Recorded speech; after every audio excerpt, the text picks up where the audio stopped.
I'm going to talk about mild traumatic brain injury.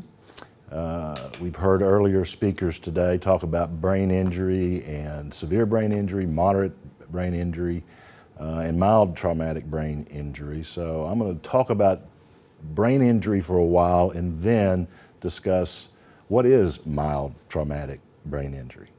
And it's rather difficult to understand mild traumatic brain injury without knowing some basics of the anatomy of the brain. So I'd like to start with some basic, those are the topics we're going to be covering. Pediatric traumatic brain injury towards the end. There are some differences, of course, in a pediatric trauma circumstance. Some brain facts. The brain weighs only about 3 pounds, which is 2% of the average body weight. 20% of your blood goes straight to your heart, from your heart to your brain, because your brain consumes 20% of the body's energy, which is a great deal for one organ. Your brain reaches its full size at about age 6. It doesn't reach full maturity at age 6 because of the neuronal connections that continue to go on as you mature, but your brain size is pretty much at age 6 what it will be for the rest of your life. Important to know about the brain is that it is very fragile. It has the consistency of gelatin. It is not firm. It is very soft. It's very pliable. It's important in understanding mild traumatic brain injury. And lastly, it's highly vascular, meaning it has a great deal of arteries and veins and capillaries throughout the brain, necessary to bring the oxygen, the blood oxygen, to the brain. It's an extensively vascular organ, save and except perhaps the liver and the kidneys. It is the most vascular organ in the body, and has to be. But that plays a role in mild traumatic brain injury as well, of all types of brain injury. I just mentioned the extensive arteries and veins. It's a little blurry there, but just know that they are vast. If you took out all of the blood vessels in the brain and you lined them up, they would stretch 60,000 miles, enough to encircle the earth more than twice. That's how vascular your brain is. Your brain also floats inside your skull. It is encased in cerebral spinal fluid, marked here, which covers the entire brain and extends down the spinal cord. Cerebral spinal fluid serves as a shock absorber to the delicate brain. It also circulates nutrients and clears waste from the brain. The brain has waste products just like every other organ in the body. And so cerebral spinal fluid is formed in the ventricles of the brain, which is right here, and is a necessary agent for shock absorber, but also nutrients and waste. But your brain is literally floating inside your skull. Why is that important? When we look at the inner skull surface, you can begin to appreciate how traumatic brain injury occurs when there's rapid acceleration and deceleration forces applied.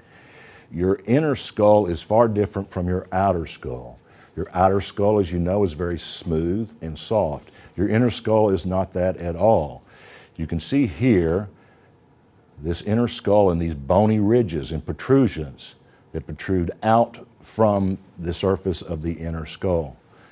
And again, remember, your brain is very soft, it's very pliable, and it's suspended in cerebral spinal fluid. So when there are acceleration, deceleration forces that are applied in a traumatic event, the inside of your skull is what your brain is running up against, back and forth. Not a smooth surface, a hard surface, and it's bony and it's rigid, and it does not expand. Your brain is encased inside a bony, rigid skull that does not expand, so when the brain swells, there's no place for it to go. Inside your brain, as we know from prior discussions, and you probably general knowledge, is a vast network of neurons, interconnected, delicate, high-speed communication highway. What is a neuron? Well, let's talk about some basic facts and how many you have. You've got 100 billion neurons in the brain, and they're all microscopic in size. You cannot see them save and except with a microscope. They form, they connect. That network you just saw forms 1,000 trillion neurons in your brain. How many is 1,000 trillion connections of neurons? 1,000 times the number of the stars in the Milky Way. A typical neuron communicates with 1,000 to 10,000 other neurons. And if you were to take the neurons in your brain that you cannot see because they're microscopic in size, and you were to line them up, they would stretch 600 miles long. And that line would be invisible, again, because they're microscopic in size. And if you were to count your neurons, 1 second per neuron, it would take you over 3,100 years. That's how many 1 billion neurons is. Here's the basic anatomy of a brain neuron. It has 3 basic component parts. You've got the cell nucleus, you've got an axon terminal, and you've got dendrites. Now, what are these? The cell nucleus here, called the soma, is where impulses come into a brain neuron from these connecting dendrites, and they are processed. It's a very simplistic term for what happens inside a cell body, but that's where they begin to be processed, these impulses. And I'm talking about electrical impulses, and we'll discuss that further. They are processed here with neurotransmitters and other things of molecule size, and then the electrical charge comes down the axon of a neuron, and off it goes where? To other neurons that it's connected to, that 1,000 trillion connections we spoke of. These impulses that are electrical in nature are called action potentials, and again, they travel down and exit on to the next neuron, the next neuron, the next neuron, that are all interconnected. That's what a thought process is. That's what a memory that's being encoded is. It is an action potential through neuron to neuron to neuron connection. There are 3 basic types. I mentioned the dendrites. Those are the connections that form to other neurons. There are 3 basic types of brain neuron cells. You have sensory, motor, and inner. Sensory brain cells are what we utilize to see things, smell things, hear things. There are specific nerve channels in the brain that are involved in sensory perception. Different type of brain neuron. You have motor brain neurons that control, as you might imagine, motion and function. And then you have inner brain neurons that are connected to other neurons for various reasons and various purposes. I want to talk a little bit more about a brain neuron function because it's important to understand how it functions to then later understand what trauma does to it and how an injury occurs. Again, it is electrical impulse. I show you here again another neuron. There's that nucleus, that's the soma. And then here is the axon. And by the way, axons can vary in length.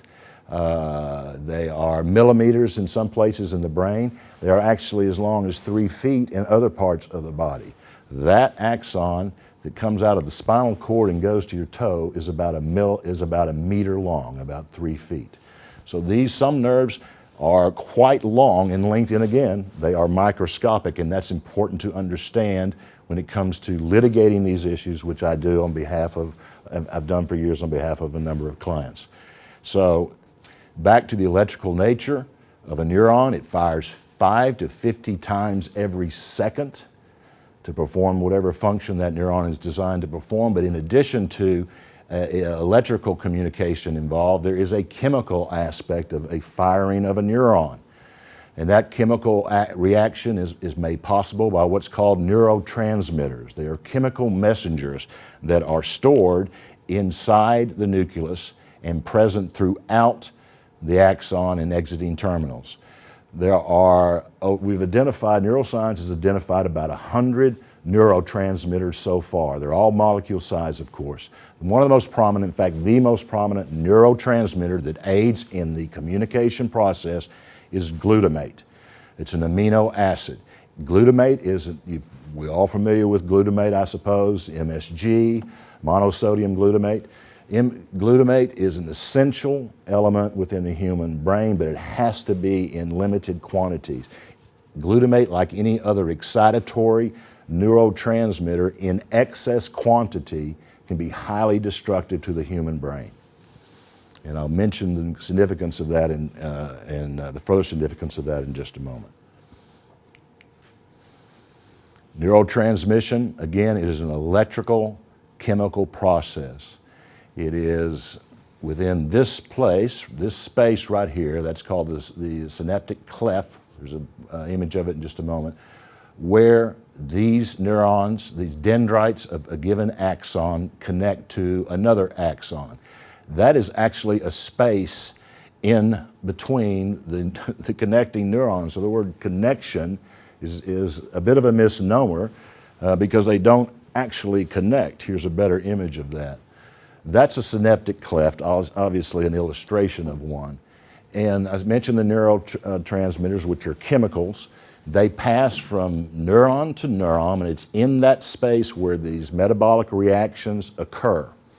And that's where glutamate and other neurotransmitters exit, bind with receptors on the adjacent neuron, and create the communication process and the electricity, the electrical action potential goes from one neuron to another within the synaptic cleft. How small is that? It is 50 times thinner than a piece of paper.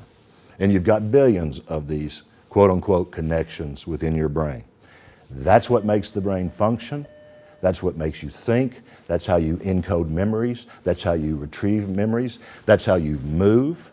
That's how you perceive the world. It is through these connections that everything that is human occurs. I want to pause for just a moment because we've talked about these neurons, and I want to shift gears and explain.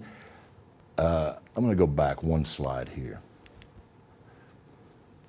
That's the head of the neuron here. We've talked about that, and this is important in understanding mild traumatic brain injury. That is gray in nature. Do you see the axon terminal, this that comes down? That is white in nature because they are myelinated. That is myelin cells that form an insulation along this axonal terminal. That creates the effect of that being white, that being gray. Why is that important? Because you may be familiar with the gray and white matter of the brain. Well, here's what that is. The cortex of the brain, this, is gray. That's the gray matter. And the white matter consists of the axons coming out of the nucleus. All right? This is important to understand because there's a juncture here between gray matter and white matter that becomes very important when traumatic brain injury occurs. These are of different densities.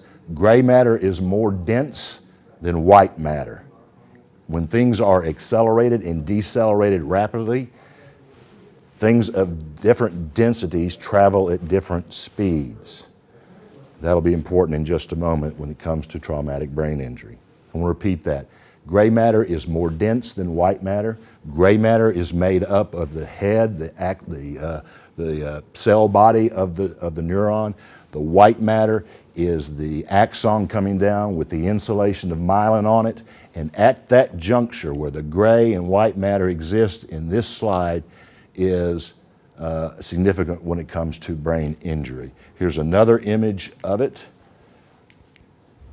This is actually a human brain, a side view.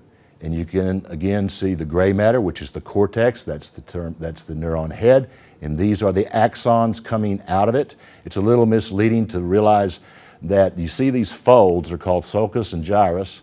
Those folds are all gray matter. If you were to unfold the brain, the gray matter would be about the size of a small umbrella. So there is 40% gray matter. It doesn't look like it because they're all folded and layered in there. Again, that's the heads. That's the head of the neuron, the brain neuron. The cell body and the white are the axons. 60% of your brain is made up of white matter, which are axons. Now that you understand and have mastered brain anatomy, let's talk about what happens to the brain when a traumatic event occurs. whether it's severe brain injury as a result, moderate or mild. These are the basic functions that occur in the brain that leads to an injury. These examples exclude something like a projectile type injury, a bullet or a metal object of some sort. These really don't apply, but this is what happens when there is significant acceleration, deceleration forces applied to the brain. Let's look at it. What happens? That floating brain that we talked about, collides with the bony inner skull that we've seen images of. When that happens, that soft, gelatin-like brain has bruising and at the point of contact within the inner skull. That's considered a primary injury. At that same time, those delicate neurons that we talked about twist, tear, and break throughout the brain in a widespread way. And that is what's called diffuse axonal injury, and that's a primary injury as well. What is a primary injury versus, say, a secondary injury? A primary injury, brain injury, occurs at the moment of trauma. A secondary injury from the same trauma is produced by the primary injury and happens as an injury process and takes place over a period of time. The only way to prevent a primary brain injury is to prevent the trauma itself, the car accident, the fall off the ladder, whatever it may be. That's the only way to prevent a primary injury. Secondary injuries from the same trauma is where all the neuroscience is and all the research is right now, because the intensity of the focus of the research is to figure out why the secondary injury process flows from the primary injury and is generally considered to be the most destructive component of a traumatic brain injury. Not so much the primary injury itself, it's the secondary injury processes that take place after the primary injury that causes the significant degree of brain damage. That's why they're referred to as secondary injury, and we're going to talk about, in the mild traumatic brain injury context, what's called excitotoxicity. That is a secondary injury, and it's caused by those broken, twisted, torn, sheared neurons. And I'll explain what is excitotoxicity in greater detail, but another form of secondary injury, again, that comes from the primary injury is bleeding of the brain, and we know how vascular the brain is, and swelling of the brain. And we know that there's no place for the brain to go when it swells because it's encased in a hard, bony structure. That's a secondary injury. Swelling, bleeding, secondary injury. Shearing of those axon terminals that are white in nature, that's a primary injury. That's what happens at the moment of the trauma. Again, the secondary injury processes that are so powerfully destructive and so unfortunately destructive are occurring sometimes days, weeks, and months after the initial trauma. It takes that long for the secondary injury process to fully come to bear in the human brain.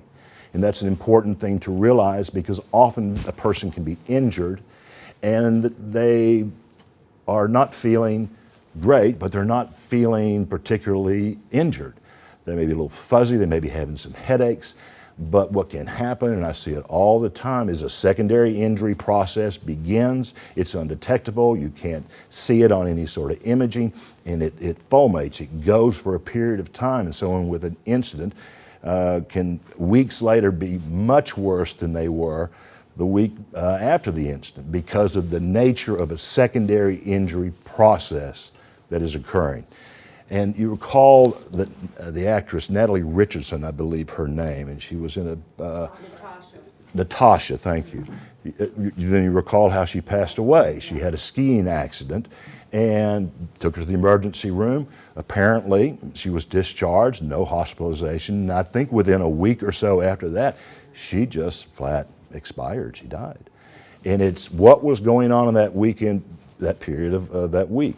An excitatory process, excitotoxicity. There was damage to neurons, and that damage was causing a toxic environment, which we'll talk about in a minute, within the rest of her brain. That's surmise on my part, but let me just say that fact pattern fits exactly what something like that would look like, the way she unfortunately passed away.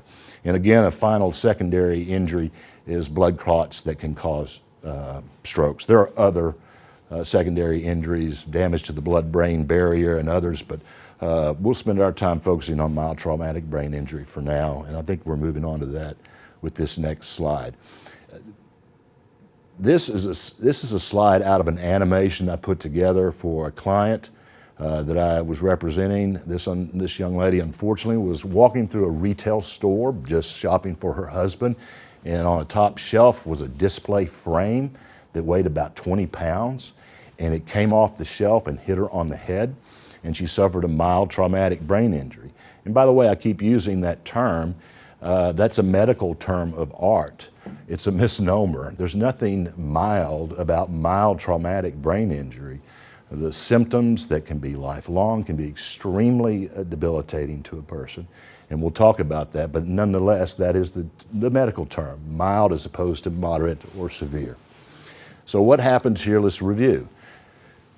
She had a diffuse axonal injury. She had the shearing of those axons that you see, the gray matter and the white matter, gray and white. And by the way, there's a poster out front with this very same image that you can see close up if you'd like. DIA, that's diffuse axonal injury. That's the medical term for what happens when these neurons that we talked about earlier shear, twist, and break. When there's a traumatic event, what was this traumatic event? Something hit her on the head, forced her head down rapidly, recoiled back. What was happening to her brain when that was occurring? It was slamming up against the front of the structure of the inner side of the brain, where it is hard, bony, and rigid. Then it rebounds back and collides again with the back part of her inner skull. That's what happened to her. And she had the shearing of axons, and we're talking about this in a diffuse context. In other words, it is not focal in nature. It is not localized. Diffuse axonal injury can occur at these junctures of gray and white matter throughout the brain from a trauma. That's why individuals who suffer a mild traumatic brain injury may have a multitude of various and different symptoms that are really reflective of nerve damage in various parts of the brain, because this kind of trauma is not localized to any one spot. I'm talking about diffuse axonal injury. It is diffuse. It is widespread. It is general in nature. Again, this is another example of a normal neuron, brain neuron on the left. You see the connections. You see how the myelin sheath, you see where the axon meets another neuron, and then you see the twisted and damaged nature of the neuron after a rapid acceleration and deceleration process. And I want to mention again, all of this is happening on a microscopic level. I use this as an example in trials just to sort of bring the point home that nerve cells are very much like electric wire. The upper image shows a light bulb connected to a battery, the light is on. You break the line from the battery, the light goes off. That's what a basic brain neuron does as well. If that connection with the axon is healthy and normal, as you see here, and it breaks, the communication from the cell head to another cell is broken. That's where the injury lies. Excitotoxicity. This is the secondary injury process. I want to spend a few minutes on this. Again, excitotoxicity occurs after the primary injury. In mild traumatic brain injury, that diffuse axonal shearing has occurred. Inside the nerves, the brain neuron is the neurotransmitter glutamate. Again, I mentioned earlier that glutamate is vital to normal brain function. You have to have it. Every neuron cell stores glutamate and emits a very small amount of it for a neurotransmission to occur, for there to be communication neuron to neuron, but only a small amount of it. The average nerve cell stores 20 times more glutamate than it uses in a single impulse. Remember, that happens 5 to 50 times every second. It stores 20 times more than it needs. It only emits a small amount. But when the neuron is damaged, what happens? These damaged cells, remember we showed the twisting and tearing, the cells, for some reason, neurons dump all of their glutamate that's stored within it. That creates a toxic environment. in extracellular space around the damaged cell. And you may have neurons that were not damaged by the trauma that are otherwise healthy, but they're adjacent to a dying neuron that was sheared. The glutamate dumps into the extracellular space. The glutamate creates a chemical reaction with calcium and other molecules that create a toxic environment. It's literally called a glutamate storm, and it foments outward from the place where the original neuron was torn, damaged, and extends into otherwise healthy neurons. We talked about how you could be hurt and not feel like the injury was very significant, but days and weeks later, you're having a significant problem.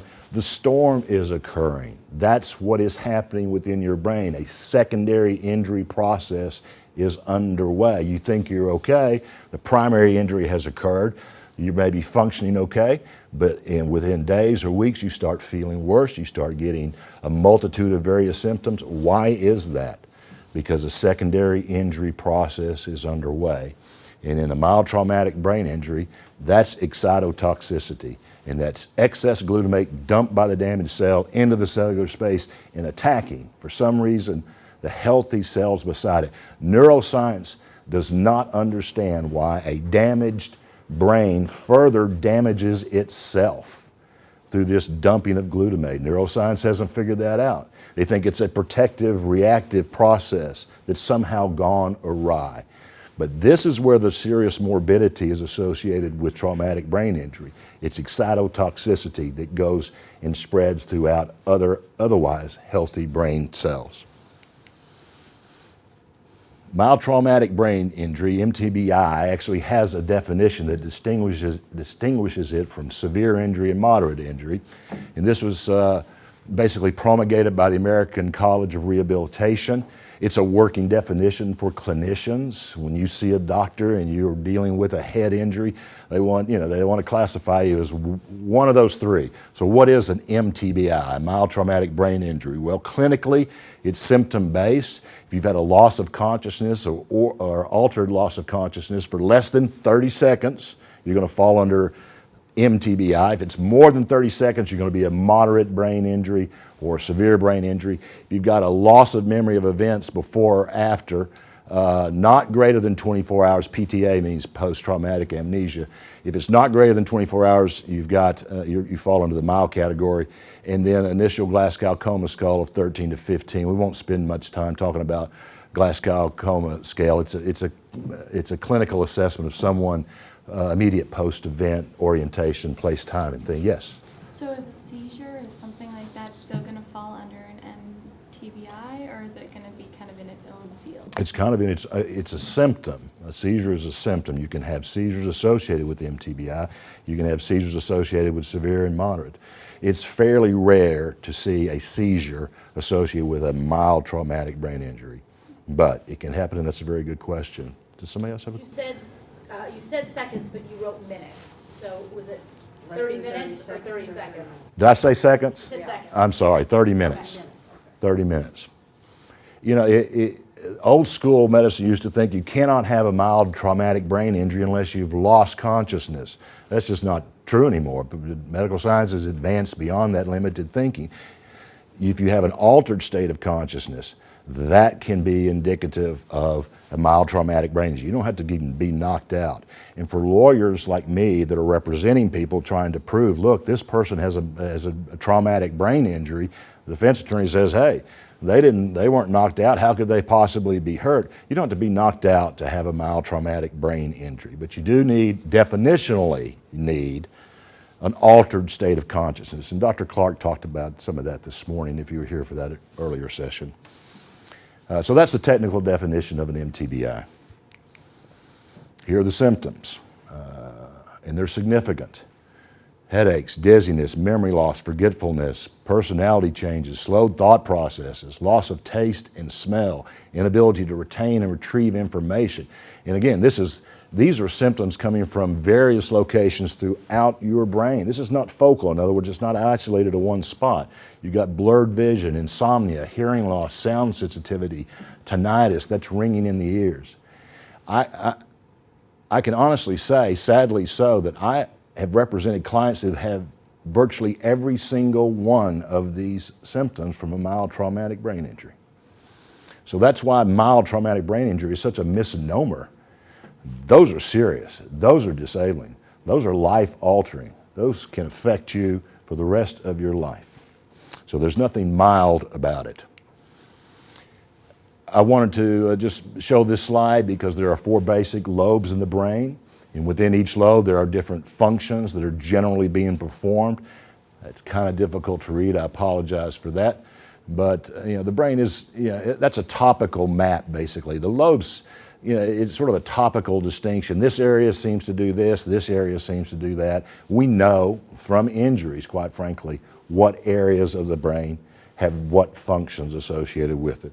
But those are the 4 basic lobes. And I would point out that executive functioning, that's the thinking process, the higher level thinking process that we're all involved in. That comes from the frontal lobe of the brain. And the frontal lobe, of course, is the most involved in a traumatic event.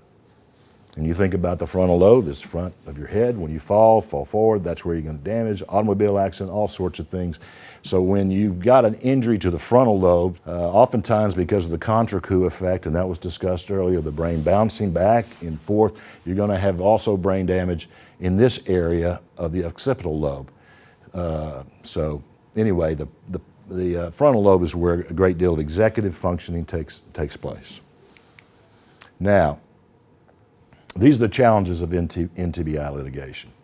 And it's a product of something you and I were talking about earlier, and that has to do with the interfacing with the medical community. MTBI litigation, which I'm involved with every day, frankly, is compounded and challenging for a number of reasons. First of all, delaying seeing doctors. A lot of folks think I'm just going to get better, and they don't see a doctor, or they see their family physician. And family physicians are terrific for a lot of things, but they're not really good for diagnosing brain injury. Most of the time they're going to say, you'll feel better, take a little this, take a little that, take it easy. And so delaying seeing a doctor is a challenge for lawyers who represent people that have been involved in these sorts of injuries, because there's a gap in treatment. And the individuals who represent the other side of the lawsuits I'm involved in always point to a gap in treatment, saying, hey, this person must have been fine. They didn't see a doctor for 3 months or 6 months. When the opposite is true, but nonetheless, delaying seeing a doctor is a problem. Misdiagnosis, again, the family doctor is terrific, but not at diagnosing this kind of injury. You'd be surprised. I have a great deal of respect for the medical community, but you'd be surprised how many family doctors don't know the things we're talking about right here today. They do not understand mild traumatic brain injury, diffuse axonal injury, excitotoxicity. They simply do not. And it might surprise you. Inconsistent symptom reporting, that's a problem because a person they've got a brain injury. So they're having a hard time remembering problems that they're having and experiencing to even tell their doctor. They're changed, but they don't know exactly how to express that, and that's part of the injury. I think failing to disclose prior medical treatment, that's an issue because often you had a car wreck 20 years ago and you didn't mention that you hit your head in that car wreck. Didn't have anything to do with the lawsuit that I'm involved in and I'm representing you, but it can be an issue. The biggest challenge by far in what I do in representing brain injured people is the negative imaging. That's why I've been emphasizing along the way here the microscopic nature of the structures involved. They are microscopic. You cannot see the axons that are sheared and torn. There's no way to see them. Now, there is some more sophisticated recently technology, MRI technology, but for the general rule, they're microscopic and you can't see them. Here's an example. I'm representing someone who has an MTBI. They get a MRI. On the left, there's the normal MRI. There's the MRI after an MTBI. They're indistinguishable. And what I'll often get is the report from the radiologist group who did the MRI, and it doesn't mention anything other than normal MRI scan. And that's because it's microscopic and you can't see it. Same things happen with CT. CT scans, They're not as sophisticated as MRI scans when it comes to trying to identify microscopic damage. So CTs are a negative always in MTBI cases. So how do we even know that this neuron damage, this diffuse axonal injury that I've been speaking, how do we even know exists if you can't see it on CAT scan or can't see it on MRI? We know from autopsies of people that have been involved in this, because then you can examine the brain with a microscope, and there we know what the problem was. Does that last forever once it's happened? So if you had an autopsy 20 years later, would that still be present? Yes. Yes, it would. Now we can talk a little bit about plasticity, and that's some of the the rebound nature of the brain and the healing powers of the brain, and but there's even some recent studies that talk about how they've been able to produce some degree of neuron regeneration in mammals, not humans, but there are rat studies and mice studies that show that there's a possibility. That's where the neuroscience is, of actually helping these neurons that have been severed reconnect. That's far from anything therapeutic or beneficial at this time clinically for someone injured, but that's where the science is moving. When they do that, I guess it's hard to tell within the rats per se, but does that mean a full Reconnection? I mean, not just reconnection. Does the processes of which those axons control? Do you get full control over those again, or is it in lessened state, some sort of half measure? Yeah, it's kind of hard. From what I've read, it's difficult to determine because a mouse can't really talk to you. Yeah. But the goal is complete reconnection, and the applications are infinitely possible, wonderfully infinite, particularly with paralysis, people that have suffered paralysis. You could regenerate the connected nerves that have been severed. My gosh, what a wonderful thing that would be. But same in the brain. We are far from a place, not right now, where we can regenerate brain cells that have been damaged. So they're not sure if they're going to regain functionality. That's exactly right. That's the starting point. That's right. And from what I've read, we're years away. But they're excited about what they're seeing in some of these early test results with mice. It's a good question. Oh, these are the things that I try to do, and lawyers who represent clients with MTBI, I try to do immediately, get a client to help overcome the challenges, get to a neurologist. And I'll go so far as to say not just any neurologist. You need to see a neurologist that specializes in closed head injuries and brain damage. Because I've had some neurologists who just do not go there. They're focused on other things. I'd see a neurologist who really does specialize in traumatic events.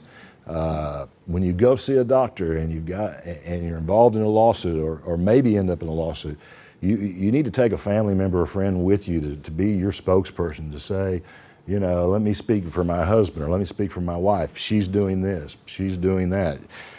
She put the milk in the clothes dryer and rather than the refrigerator. That's not a stretch. Those are exactly the kinds of things that can occur. You get in your car to go someplace and you get halfway there and you don't know where you're going, and then you don't know how to get home. People you've known your whole life, you don't recognize them. You can't follow conversations.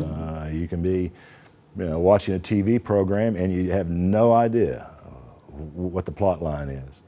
And those are sort of the signs and symptoms of MTBI. I have my clients obtain their own, we get medical records, of course, and I look to see, are they being good historians and telling their doctors their problems?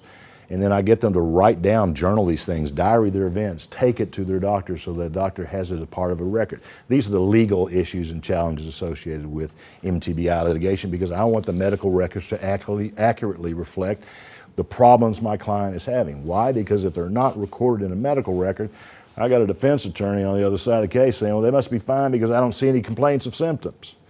That's why you take a family member with you. That's why you write it down. That's why you hand it to your doctor so it's in your records. And that way you don't have this appearance of being fine and good or healed when that's not the reality of it at all. Get a lawyer early on if you've been involved in an incident, someone who knows this type of work. Not every lawyer is experienced in brain injury cases. They're very complicated. And the lawyer can coordinate the medical care. There are a number of experts that get involved. A lawyer that need to be involved. A lawyer is going to get a neuropsychologist in all likelihood involved at some point. There is sophisticated testing that neuropsychologists can perform that can confirm brain injury and brain damage and disabilities. Notwithstanding the negative MRI, notwithstanding the CT, there are tests that can be done, and they're done by a neuropsychologist that reveals the disabilities and reveals the problems to test results. So what is the difference between the neurologist and the neuropsychologist? There's a big difference, and it's a good question. First of all, a neurologist is an MD and can prescribe medicine. A neuropsychologist is a PhD. So that's not a person who can prescribe medicine in a clinical treatment format. But a neuropsychologist, in the context in which I use them, will examine my client, administer a vast array of tests to that client, hours of tests, and then produce a report based on the results of the tests that show deficiencies in the brain here, here, and here. The things that you would like to be able to see in an image, like a CT or an MRI, but they're not sophisticated enough to allow that. You get the same information for persuasion purposes to a jury through a neuropsychologist and the testing of neuropsychological evaluation. Does that make sense? It does. Okay. All right, and then lastly, to close out pediatric traumatic brain injuries, there's been a discussion all day on this topic, and I just thought I would close with these final remarks about, as you probably heard throughout the day, it's the leading cause of death and disability in children under 4 years of age, mostly through falls in motor vehicle accidents. And from 4 to 8, introduce the bicycle into their life. You get traumatic brain injuries there. Teenagers, no surprise here, MVA and sports. Actually, boys more than girls suffer pediatric traumatic brain injury. And I think that's just the nature of boys being more rambunctious than girls, but statistically more boys than girls. The structures of the pediatric brain the evolving anatomy of a child's brain makes it more susceptible for a number of reasons. It's more watery, for example, makes it the structures more susceptible to injury. Here are some of the differences in the physical characteristics, and some of these make sense, and some once you read them, you go, yeah, it kind of makes sense. Bigger head relative to the body, it's a bigger target for injury in a toddler. The head is heavier in a child relative to an adult, so you've got a disproportionate body control issue.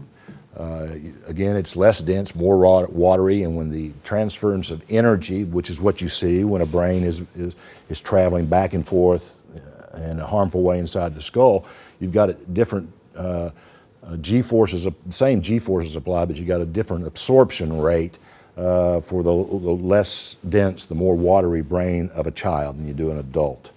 A weaker neck in children. They can't hold their heads up, so they're more apt to be subject to a whiplash type of injury because they simply don't have the neck muscles to support their own heads. And then brain contusions are just statistically more common in the gray area, the gray matter in children. And then brain swelling, the child's brain swells much more quickly than an adult exposed to the same trauma. And things to look for in your children. There's been some great points made earlier. Some of these are right here. You know, toddlers can't tell you what their problems are. Infants certainly can't. Look for these things: changes in attention span, nursing, eating habits, play habits, irritability. All these kind of make sense. Your child is just not behaving the way they used to. And these are some of the things to look for that could reveal that you may not know that your child fell. You may not be around for every little mishap they get into, but these are the things you look for. And lastly, management of pediatric TBI is quite advanced. I've heard from great talks today. One thing I'll close with that is important to know for parents who have children that have suffered a traumatic brain injury, the child often grows into the injury, which is kind of an odd way of saying it, but you suffer an event, a child suffers a head injury, let's say they're 6 years old and they're in the first grade, they recover in the acute phase, they go back to class, they're able to kind of resume some degree of normalcy, they're doing well, and the parents take a deep sigh of relief. Okay, great. But then little Johnny, when he's in the 5th grade, is now calling upon different parts of his brain to do 5th grade work that were not called upon when he was first grader. And all of a sudden, Johnny's grades go down. Johnny struggles academically. Why? Because that injury was there all along, but that part of the brain was not being utilized until he reached a certain level in his educational experience. And oftentimes, parents have a difficult time connecting that dot back to that original injury. But the child literally grows into their injury. And that's something clinicians know well and work with parents on, because it can be quite a shock to a parent think, what's wrong with Johnny? Well, what's wrong is what happened 4 or 5 years ago. And it's hard to understand that. And then there's tailoring educational programs and counseling for social adjustments. This is all just the basics of what pediatric management for TBI is all about. And that concludes my presentation. I hope that was enlightening.